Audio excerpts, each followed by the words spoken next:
Hey there, Sharon Horne-Ellstrom here, but you can call me Pajama Grandma. In case we haven't met yet, go ahead and put hashtag pajama in the comments below, or just pajama in the comments below, so I know it is the first time you're being exposed to the Pajama Grandma. Stop, drop, and roll to supersize your business. What the heck does that mean? Well, when you're on fire, they always tell you, and why I thought of this morning, I have no idea. I guess I feel like there's certain things in my life that are going up in flames. But when you're on fire, they tell you what? Stop, drop, and roll. So you'll see in movies or, God forbid, in real life, somebody that catches on fire.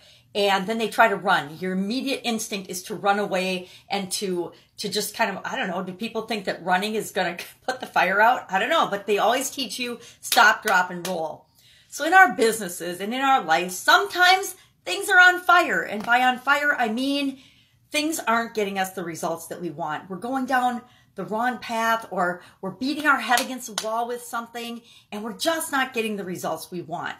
Well, a lot of times I have been guilty of, and you may as well, instead of stopping and evaluating and figuring out what the heck's going on and why a certain result isn't coming like I want it to or like you want it to, we keep running. We just run harder and harder, and we throw more energy and more effort at it, which only feeds the flames and makes what we're trying to do and trying to get that result even more elusive.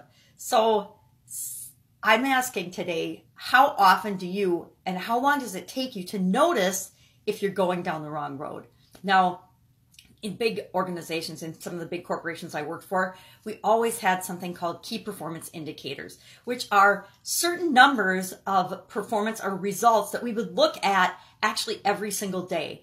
We would do certain things every single day in those organizations to make sure we were on track with respect to our results. And whenever one of those numbers veered or changed, we'd always ask ourselves, we'd stop, we wouldn't drop and roll, but we'd stop, we would evaluate, we'd look at, and we'd dig deeper into the situation and try to figure out what happened on that day to impact that particular number, that thing we were looking at. So for example, we would look at, in almost any company I've ever worked for, we look at daily sales.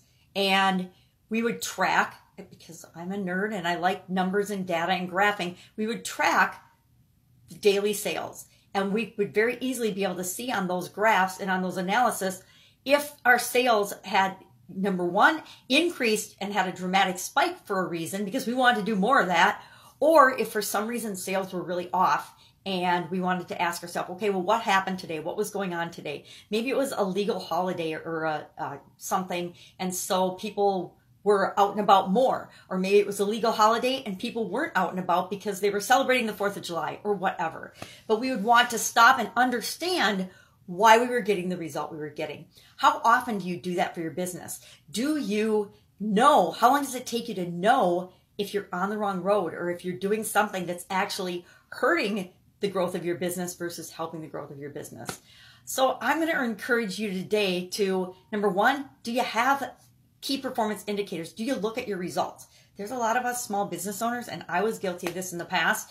I would just work every day, and then I wouldn't really look at the numbers. I hate to admit that I did that, but in some of my businesses, I didn't do that. I didn't pay attention to my own key performance indicators. I didn't pay attention to when I was going down that wrong road, and I would go further down that rabbit hole than I ever wanted to. And the problem with that is the further down that rabbit hole you get, the harder it is to back yourself out of it. The sooner you can figure out that you've got a problem, that something isn't working, and you can say, whoa, what's going on here? And you can just look at it rationally from another perspective, the faster you'll find solutions that will get you the results that you want.